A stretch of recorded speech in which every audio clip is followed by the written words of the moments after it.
Assalamualaikum warahmatullahi wabarakatuh. A'udzu billahi minasy syaithanir rajim. Bismillahirrahmanirrahim. Alhamdulillahi rabbil alamin.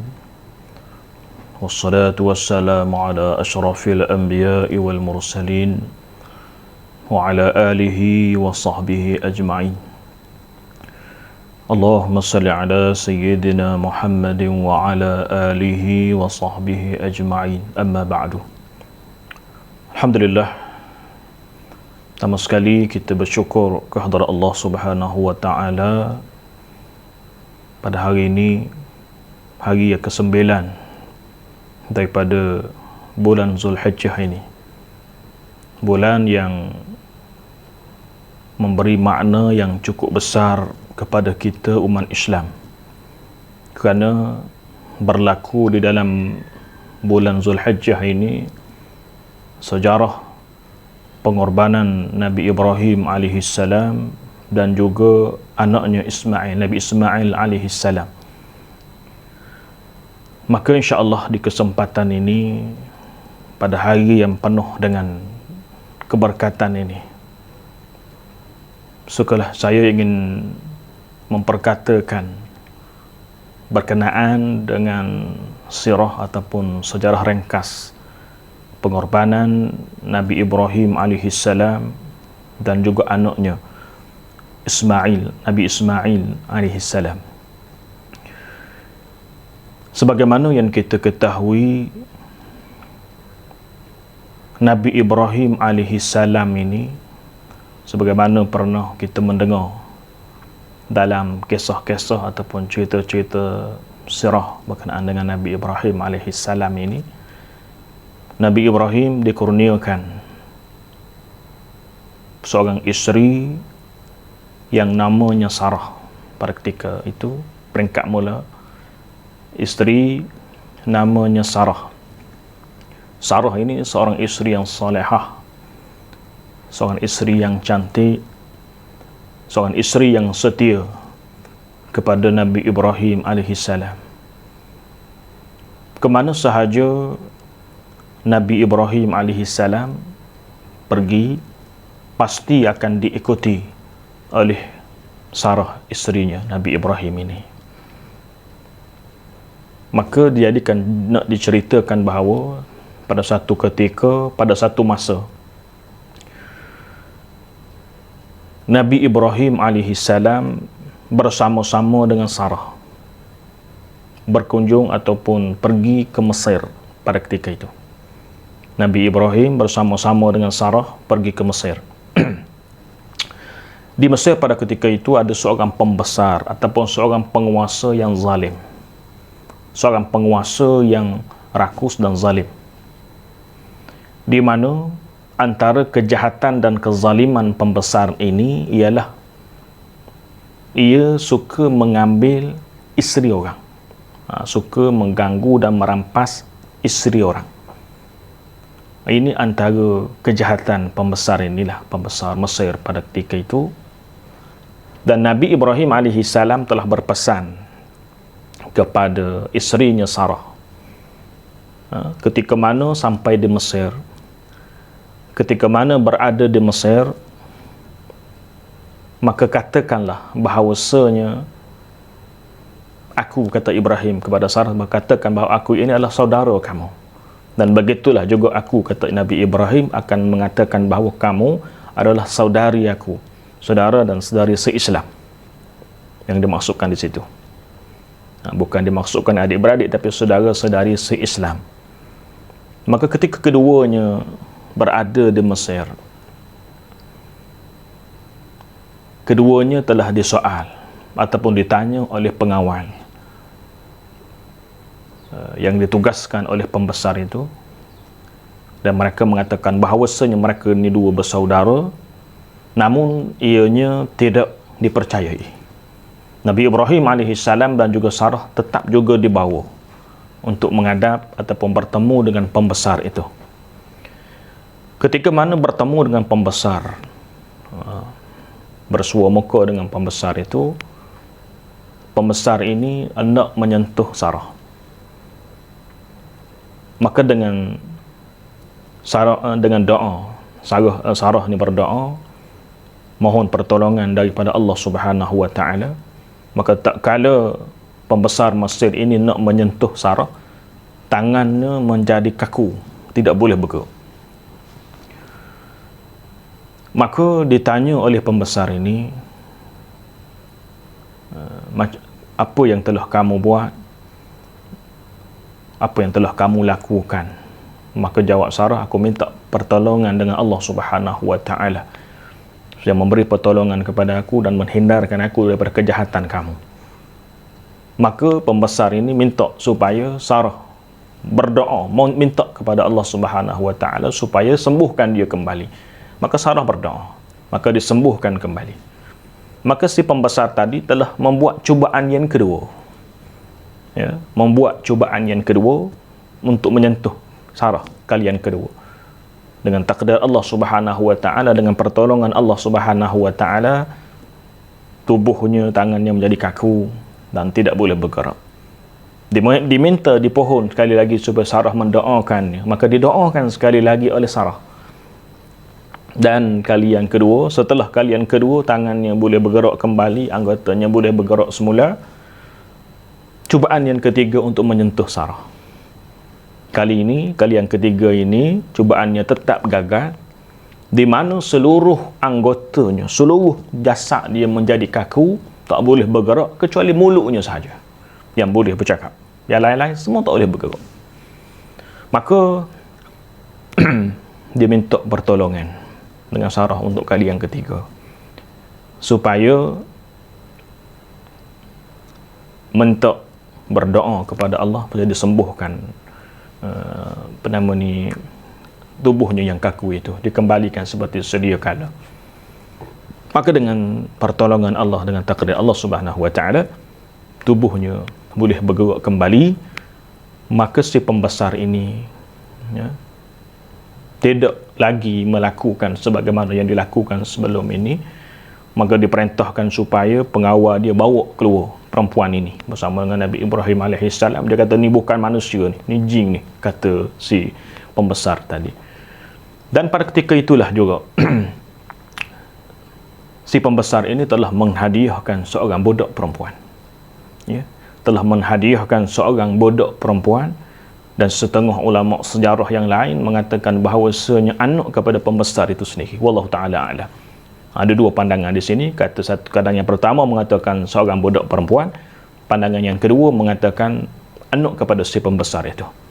Dihadiahkan kepada Sarah seorang perempuan yang namanya Hajar. Maka dibawa balik. Si perempuan ataupun hamba tadi dibawa balik ke rumah Sarah bersama dengan Ibrahim AS dalam tempoh beberapa lama. Dalam tempoh yang lama setelah berlalu, maka Nabi Ibrahim AS ini dengan hasil perkahwinannya dengan Sarah tidak dikurniakan zuriat, ya, tidak dikurniakan anak. Maka setelah umurnya tua, pada adatnya, pada zahirnya tidak mampu untuk melahirkan anak, maka Sarah ini telah menganjurkan kepada Nabi Ibrahim AS, menawarkan kepada Nabi Ibrahim AS untuk berkahwin seorang lagi. Diberi peluang, dibuka tawaran oleh Sarah. Sarah membuka tawaran kepada Nabi Ibrahim AS untuk berkahwin seorang lagi. Dan perempuan itu ialah Hajar. Maka dibebaskan Hajar, dimerdekakan Hajar. Kemudian Nabi Ibrahim AS berkahwinlah dengan Hajar, hambanya tadi. Maka pada ketika itu Nabi Ibrahim mempunyai dua isteri yang duduk bersama, iaitu Sarah isteri pertamanya, Hajar isteri keduanya, yang juga merupakan bekas hamba kepada Sarah. Maka setelah tidak berapa lama hasil perkahwinan dengan Hajar, perkahwinan yang kedua dengan Hajar itu, maka Hajar mengandung, dan Hajar pun melahirkan seorang anak. Isteri yang kedua ini mengandung dan melahirkan seorang anak yang namanya diberi Ismail, ataupun Nabi Ismail alaihi salam. Kita boleh bayangkan perasaan Sarah pada ketika itu. Dia isteri yang pertama, isteri yang tua, tinggal sekali bersamanya dengan Hajar, isteri muda. Kemudian Hajar dikurniakan seorang anak namanya Ismail, yang mana Nabi Ibrahim alaihi salam ini menunggu dalam satu tempoh yang lama untuk mendapatkan zuriat. Maka dikurniakan Nabi Ismail melalui perkahwinan yang keduanya itu. Sudah tentulah bila mana kita melihat kemesraan antara Nabi Ibrahim alaihi salam dengan anaknya Ismail dan juga isterinya Hajar, menimbulkan rasa cemburu. Ya, menimbulkan rasa cemburu, iri ataupun rasa gelisah, resah antara Sarah itu sendiri. Oleh kerana Sarah ini seorang hamba Allah yang baik, seorang isteri yang salihah, isteri yang baik, isteri yang setia kepada suami. Maka Allah Subhanahu wa ta'ala ingin menyelamatkan Sarah ini supaya tidak terbawa dengan sikap cemburunya yang akhirnya membawa kepada sifat dendam, yang akhirnya boleh membawa kepada permusuhan.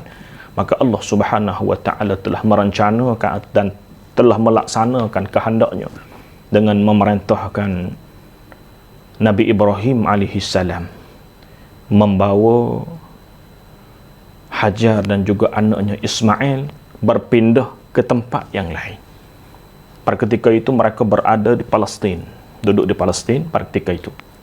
Maka hasil daripada perintah Allah Subhanahu wa ta'ala, rentetan daripada perintah Allah Subhanahu wa ta'ala inilah, maka Nabi Ibrahim alaihi salam membawa isteri keduanya Hajar dan juga anaknya Nabi Ismail alaihi salam berpindah daripada Palestin, dibawa menuju ke Makkah. Maka di sana Hajar ditinggalkan di situ bersama-sama dengan anaknya Ismail di satu tempat yang dirakamkan oleh Allah Subhanahu wa ta'ala di dalam Al-Quranul Karim berkenaan dengan tempat di mana Hajar dan anaknya ditinggalkan. Allah Subhanahu wa ta'ala menyebut dalam Al-Quranul Karim, Rabbana inni askantu min zurriyati biwadin ghairi dhi zar'in inda baitikal muharram Rabbana liyuqimus salah faj'al af'idatan minan nasi tahwi ilaihim warzuquhum minats thamarati la'allahum yashkurun. Ini dinyatakan oleh Allah Subhanahu wa ta'ala di dalam Al-Quranul Karim, di mana Allah Subhanahu wa ta'ala telah, maksudnya wahai Tuhan kami, maksud ayat ini, sesungguhnya aku telah menempatkan sebahagian dari zuriat keturunanku di sebuah lembah, yakni lembah itu di tanah suci Makkah, yang tidak ada tanaman padanya, di sisi rumahmu yang diharamkan mencerobohinya. Wahai Tuhan kami, mereka ditempatkan di situ supaya mereka mendirikan sembahyang dan memakmurkannya dengan ibadah. Oleh itu jadikanlah hati sebahagian dari manusia tertarik kemar kepada mereka, supaya datang beramai-ramai ke situ, dan kurniakanlah rezeki kepada mereka dari berbagai jenis buah-buahan dan hasil tanaman, semoga mereka bersyukur. Surah Ibrahim ayat yang ke-37, di mana ayat ini menceritakan bagaimana Nabi Ibrahim alaihissalam meletakkan isterinya Hajar dan juga Ismail alaihissalam yang akhirnya menjadi rasul itu di satu tempat yang tandus, yang tidak ada tanaman, yang tidak ada air, yang tidak ada pun binatang, yang tidak ada manusia, tempat yang cukup tandus. Bahkan pohon-pohon tumbuhan yang telah mati pun tidak ada di situ. menunjukkan betapa tandusnya tempat tersebut, tempat yang ditinggalkan, yang tempat di mana Nabi Ibrahim meninggalkan isterinya dan juga anaknya di situ. Maka oleh kerana ini adalah merupakan perintah Allah Subhanahu wa taala, dalam keadaan kesedihan, Nabi Ibrahim tetap melaksanakan perintah Allah itu, kerana itu adalah perintah Allah Subhanahu wa taala. Maka Nabi Ibrahim meninggalkan ataupun meletakkan anaknya dan isterinya, dan baginda Nabi Ibrahim berpusing untuk balik, berpatah balik ke Palestin. Kerana Nabi Ibrahim AS pada ketika itu tidak diperintahkan untuk menetap di Makkah. Tidak diperintahkan oleh Allah Subhanahu wa taala untuk berada di Makkah. Tidak ada tugas di Makkah pada ketika itu. Nabi Ibrahim terpaksa berpatah balik ke Palestin dan menemui Sarah, isterinya yang pertama. Jadi tinggallah isterinya dan anaknya di situ. Maka oleh kerana Hajar ini seorang isteri yang baik, seorang isteri yang taat kepada Allah Subhanahu wa taala, taat kepada suami juga. Maka ditanya kepada Nabi Ibrahim alaihissalam, ahadha min amrillah. Hajar bertanya kepada Ibrahim alaihissalam, ahadha min amrillah, adakah ni perintah daripada Allah Subhanahu wa taala?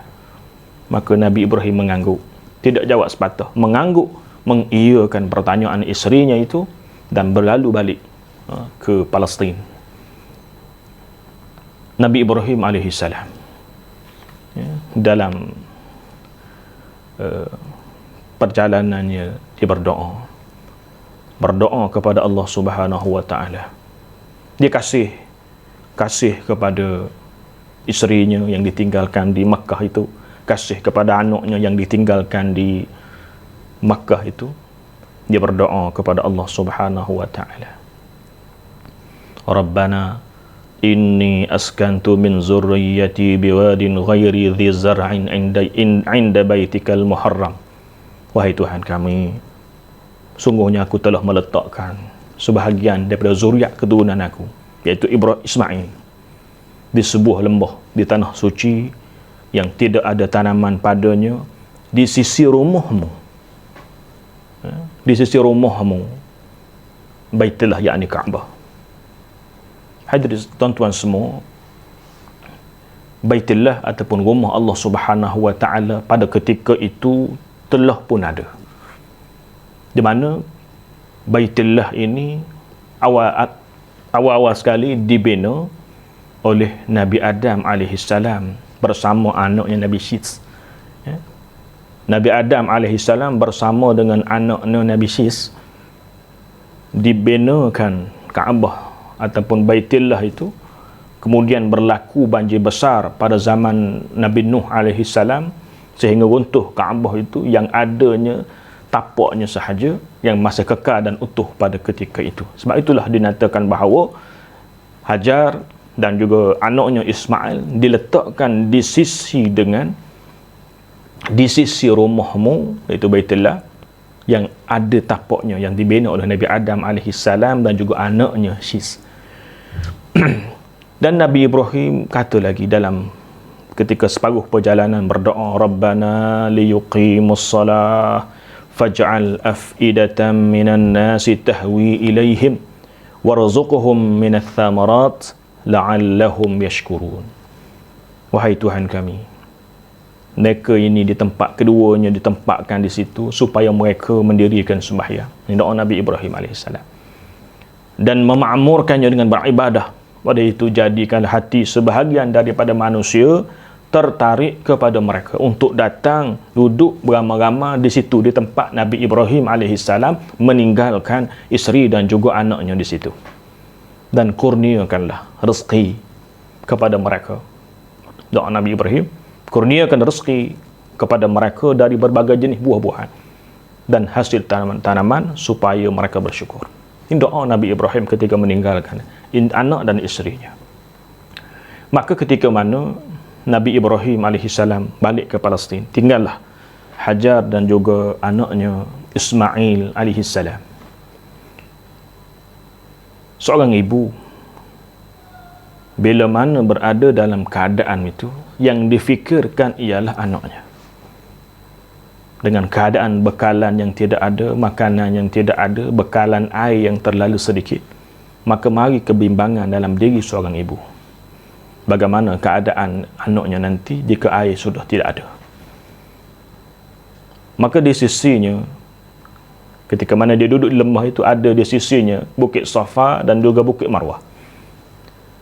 Maka dia berusaha mencari air. Dia berusaha mencari air. Naik Bukit Safa, kemudian berlari ke Bukit Safa Marwah, berulang-alik antara Safa dan Marwah.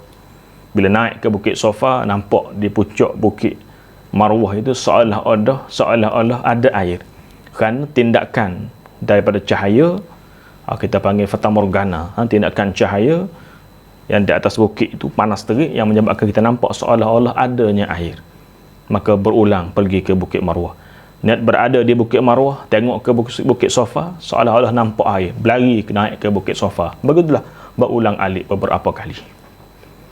Maka dia kembali kepada anaknya Ismail yang dia letakkan bersisi di sisi Baitullah, di sisi Baitullah tadi. Dan pada ketika itulah dia melihat air keluar. Berkenaan dengan sumber ataupun faktor keluarnya air itu ada beberapa pandangan. Ada yang mengatakan kesan tapak kaki unta yang dinaiki Ibrahim alaihissalam. Ini pendapat yang agak lemah. Kemudian ada juga yang berpandangan bahawasanya kesan daripada hentakan kaki Ismail alaihissalam. Kemudian ada yang mengatakan bahawasanya kesan daripada kepok Jibril alaihissalam sehingga memunculkan ataupun menyebabkan air itu terkeluar dengan perintah Allah Subhanahu wa taala. Baik. Bila mana Hajar ini melihat air itu keluar, air keluar dengan begitu banyak sekali, maka mari perasaan bercampur bau gembira dan sebagainya. Maka dalam keadaan kegirangan, dalam keadaan penuh kegembiraan ini, Hajar tadi mengumpulkan, maknanya dia telah buat satu lingkungan supaya air tadi tidak mengalir keluar. Dalam keadaan itulah dia menyebut zam, maknanya kumpul. Ini bahasa asli Palestin ni. Zam, maknanya kumpul. Maknanya dia sedang mengumpulkan air supaya air tersebut tidak melimpah keluar kerana dibimbangi kehabisan. Nabi SAW menyebutkan bahawa jika sekiranya ibu kami, iaitu Hajar, tidak membuat bendungan ataupun tidak membuat bendungan itu, maka nescaya tempat tersebut akan menjadi satu lautan yang luas. Tapi oleh kerana kebimbangan, maka dibuat bendungan supaya air tersebut tidak mengalir keluar. Dan sebab itulah air tersebut sampai ke saat ini, sampai ke hari ini, tidak pernah kekeringan ataupun tidak pernah kehabisan air Zam-Zam itu. Sebab itulah sekarang ini dipanggil air Zam-Zam, sempena nama yang disebut oleh Hajar tadi, Zam-Zam tadi. Maka setelah itu, maka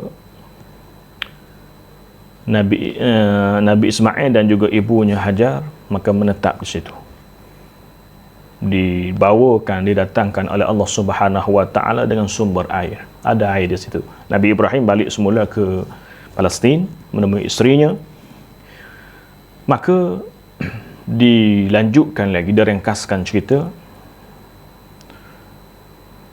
Penduduk Yaman, satu kaum ataupun penduduk Yaman, masyarakat Yaman pada ketika itu menghadapi satu musibah. Yaman sebelum itu dia mempunyai hasil tanaman yang cukup jadi, tanamannya tumbuh menghijau, hasil pertanian yang cukup banyak, cukup mewah. Tetapi oleh kerana kekufuran mereka, keingkaran mereka kepada perintah Allah Subhanahu wa taala, maka empangan ma'arib yang menjadi sumber kepada mereka telah dimusnahkan oleh Allah Subhanahu wa taala, sehingga menjadikan pada ketika itu bumi Yaman ditumbuhi oleh pokok-pokok yang buahnya berduri, tidak mendatangkan kebaikan kepada mereka. Maka sebahagian daripada suku ataupun penduduk Yaman ini lari ataupun berpindah cari tempat penempatan yang baru. Maka mereka melihat tempat yang sesuai untuk mereka pindah adalah Syam pada ketika itu. Maka dalam perjalanan suku salah satu suku daripada Yaman ini, dalam perjalanan mereka menuju ke Syam, mereka melihat ada sekumpulan burung sedang berputar. Menjadi petua mereka, orang-orang Arab, petua mereka pada ketika itulah, jika suatu tempat itu ada burung berputar, maka di situ ada sumber air. Maka diutuskan beberapa orang pergi ke tempat di bawah tempat burung berputar itu untuk pergi melihat adakah di situ ada sumber air ataupun tidak. Maka mereka pergi ke situ dan sungguh maka bertemu dengan sumber air tadi. Sumber air yang ditemui oleh Hajar dan juga anaknya, yang dikurniakan kepada Hajar dan anaknya, ataupun kita panggil Zam-Zam tadi. Maka oleh kerana adat mereka, suku ini, suku Jurhum nama dia, minta izin kepada Hajar untuk juga membina tumpang menempatkan penempatan di situ, tumpang duduk di situ. Minta keizinan daripada Hajar untuk duduk di situ, untuk menetap di situ, untuk membina kediaman di situ. Maka dia beri kebenaran. Maka dalam masa yang tidak lama, maka terbinalah satu perkampungan, satu komuniti yang besar. Kerana suku Jurhum ini dia mari dalam keadaan jumlah mereka yang ramai, disebut ratusan, beratus orang. Maka jadilah satu perkampungan yang pesat, yang luas, di mana mereka ini mempunyai kepakaran dalam bidang pertanian, dalam bidang peternakan. Maka mereka bina akhirnya Makkah di situ, dan tempat yang didiami pada asalnya oleh Hajar dan Ismail dipenuhi oleh masyarakat Jurhum ini, dibina dengan tumbuh pesat, membangun pesat dengan sektor pertanian dan seumpamanya. Maka benarlah doa Nabi Ibrahim AS tadi yang berbunyi, faj'al af'idatan minan nasi tahwi ilaihim. Nabi Ibrahim minta supaya jadikan hati sebahagian daripada manusia tertarik kepada mereka, gemar untuk duduk bersama mereka di situ. Warzuqhum minas thamarat, dan direzekikan daripada rezeki buah-buahan yang berbagai-bagai. Ya. Inilah ketentuan Allah Subhanahu wa taala. Baik. Maka akhirnya membangun pesatlah tempat tersebut. Maka seterusnya diringkaskan di mana Nabi Ibrahim AS ini diringkaskan cerita, dia berjumpa kembalilah untuk bertemu kembali dengan anaknya Ismail dan juga Hajar daripada Palestin. Mari mula ke Makkah untuk bertemu dengan Hajar dan juga Ismail. Nabi Ibrahim satu ketika pergi ke rumah anaknya Ismail. Ketika mana dia pergi ke rumah anaknya Ismail, pada ketika itu Ismail tidak ada di rumah. Nabi Ismail keluar pergi berburu, kerana menjadi hobi kegemaran Nabi Ismail pada ketika itu ialah berburu. Maka ditanya kepada isterinya Ismail, isterinya Nabi Ismail AS, berkenaan ke mana. Cerita isterinya menceritakan bahawa Nabi Ismail keluar berburu.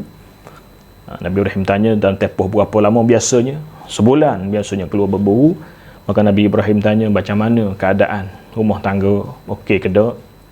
Maka si isteri ini menceritakan bersungut, mungut, cerita keburukan, cerita masalah, tak pernah pun keluar perkataan syukur akan nikmat Allah Subhanahu wa taala. Maka Nabi Ibrahim pesan kepada isteri Nabi Ismail, dia kata, bila mana Nabi Ismail balik nanti, tolong cerita bahawasanya ada seseorang yang namanya Ibrahim mari untuk bertemu dengannya, tapi tak ada. Kemudian Nabi Ibrahim berpesan Berceritalah kepada Ismail bahasanya Nabi Ibrahim ini berpesan supaya ganti tiang rumah yang baru. Nabi Ibrahim pesan supaya Nabi Ismail ganti tiang rumah yang baru. Maka Nabi Ismail alaihi salam balik, diceritakan oleh isterinya. Maka isterinya cerita ada pesanan daripada Ibrahim suruh ganti tiang rumah yang baru.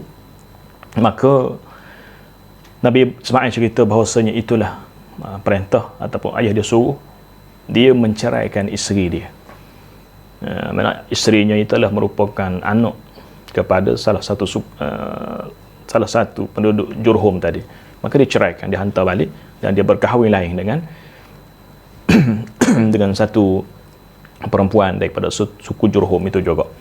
Kemudian kalian kedua, Nabi Ibrahim datang kembali bertemu dengan isteri Nabi Ismail alaihi salam dan bagaimana tadilah kita tanya khabar, maka isteri ini sentiasa melafazkan perkataan syukur kepada Allah. Syukur dengan nikmat Allah Subhanahu wa taala. Tak pernah bersungut. Bersyukur, redha dengan apa yang berlaku, dengan apa yang ada, berpada dengan apa yang ada. Maka pada ketika itulah Nabi Ibrahim alaihi salam berpesan. Nabi Ibrahim berpesan supaya jaga baik-baik tiang rumah ini. Nabi Ibrahim berpesan, kiasan yang digunakan supaya jaga sebaik-baiknya tiang rumah ini. Maka Nabi Ibrahim balik, pergi bertemu dengan Hajar. Maka baliklah Ismail ke rumah bertemu dengan isterinya. Maka isterinya menceritakan bahawasanya ada Nabi Ibrahim mari cakap dan akhirnya dia berpesan supaya suruh jaga tiang rumah. Yang bermaksud bahawa Nabi Ibrahim berpesan kepada anaknya supaya menjaga dan memelihara sebaik-baiknya isterinya itu. Kemudian diringkaskanlah cerita. Setelah itu turunlah perintah Allah Subhanahu wa taala, supaya Nabi Ibrahim alaihi salam menyembelih anaknya Nabi Ismail alaihi salam.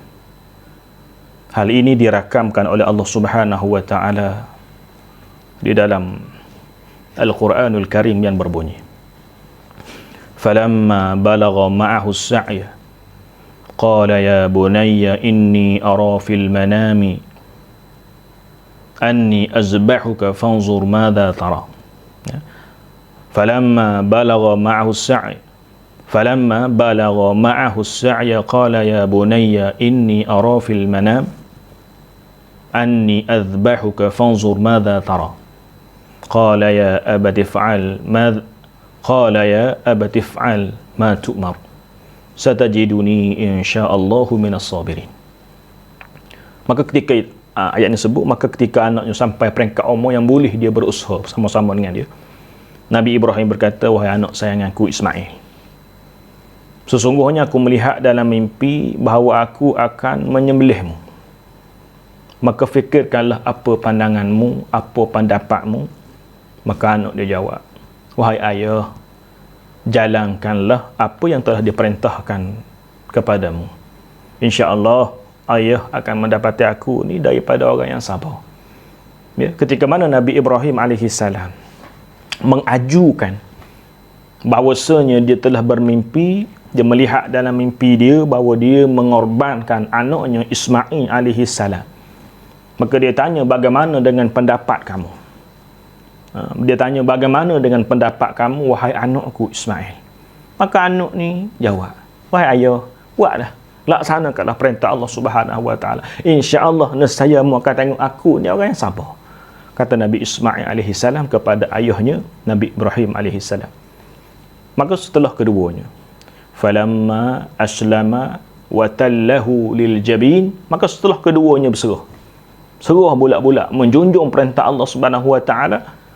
Dan ketika mana Nabi Ibrahim merebuhkan anaknya untuk dengan meletakkan iringan mukanya di atas tumpuk tanah, maka betul sungguh Seolah-olah memang sungguh-sungguh nak dilaksanakan. Memang betul-betul Nabi Ibrahim memang betul sungguh-sungguh nak melaksanakan korbannya itu atas perintah Allah Subhanahu wa taala. Maka Allah Subhanahu wa taala melalui firman-Nya menyebut, wa nadaynahu an ya Ibrahim, serta kami menyerunya, hai Ibrahim, wahai Ibrahim. Dalam Quran sebut, qad saddaqta ru'ya inna kadzalika najzil muhsinin.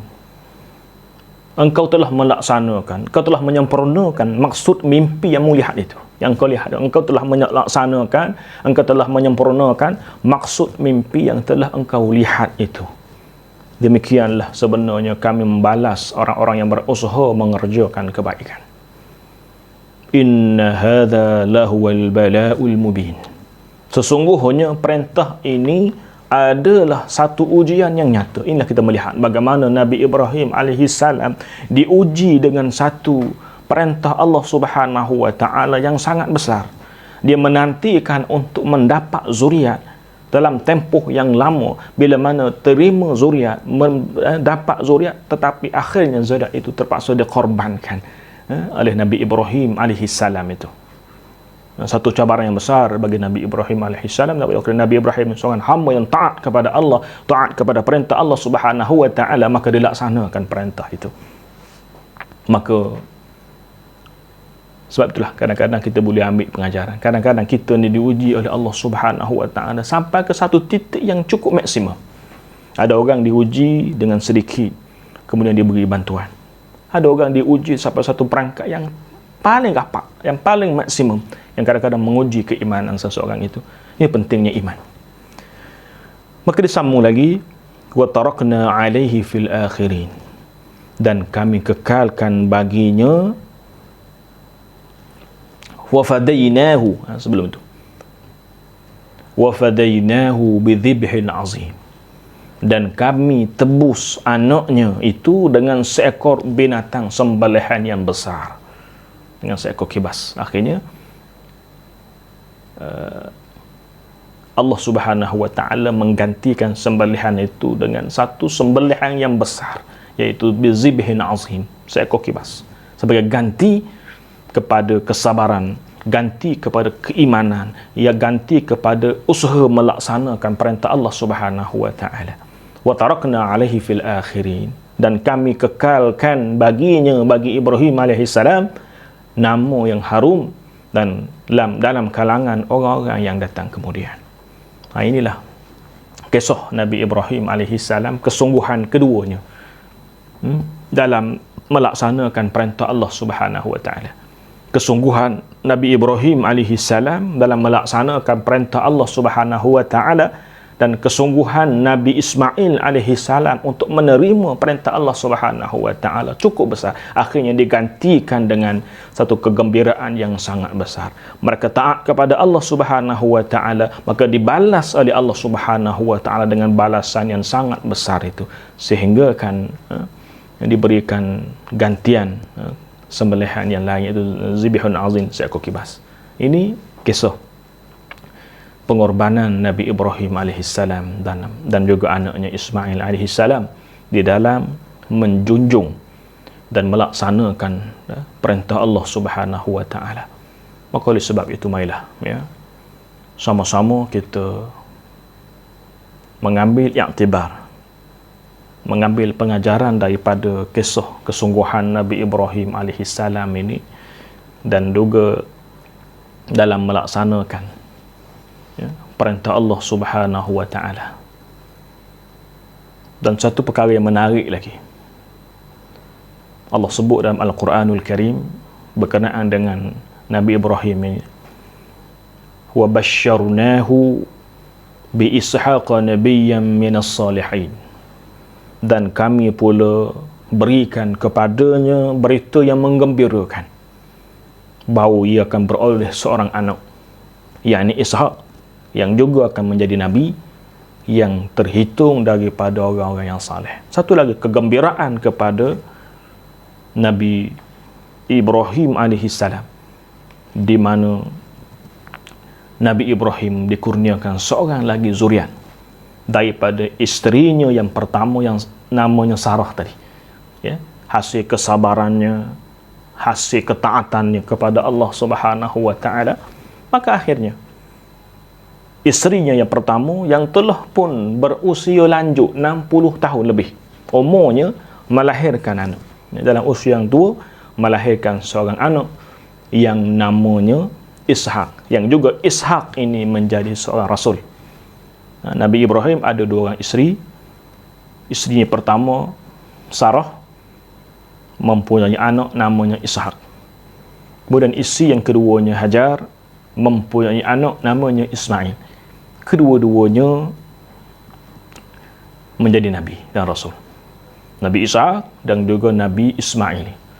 Dan Nabi kita Muhammad sallallahu alaihi wasallam ini adalah merupakan daripada susu galur Nabi Ibrahim, Nabi Ismail alaihi salam, naik ke Nabi Ibrahim. Ya, Nabi kita Muhammad SAW adalah melalui Nabi Ismail, keturunan Nabi Ismail alaihi salam. Manakala golongan Bani Israel daripada susu galur Nabi Ishak alaihi salam. Inilah ketentuan Allah Subhanahu wa taala. Dan begitulah kurang lebih berkenaan dengan kisah pengorbanan Nabi Ibrahim alaihi salam dan juga Nabi Ismail alaihi salam. Sebagai kesimpulan dalam kehidupan kita seharian, model yang ditunjukkan oleh Nabi Ibrahim, Nabi Ismail dan Hajar ini boleh kita jadikan contoh.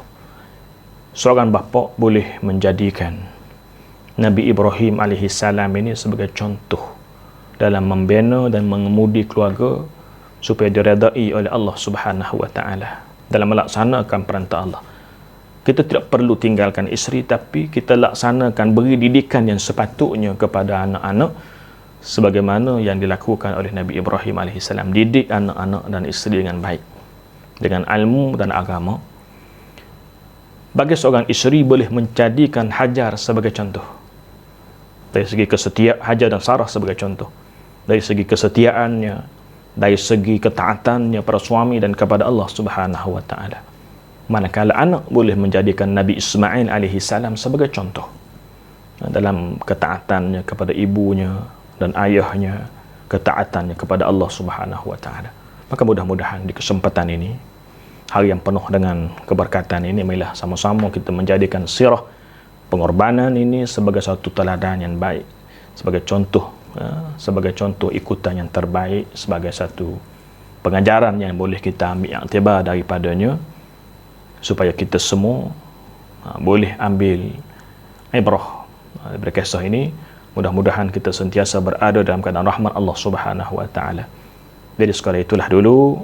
InsyaAllah di segmen yang akan datang kita akan menyentuh pula berkenaan dengan pengajaran yang boleh kita ambil dari kisah yang saya ceritakan tadi. InsyaAllah moga kita bertemu lagi. Qulu qawli hadza wa astaghfirullahal azim li wa lakum.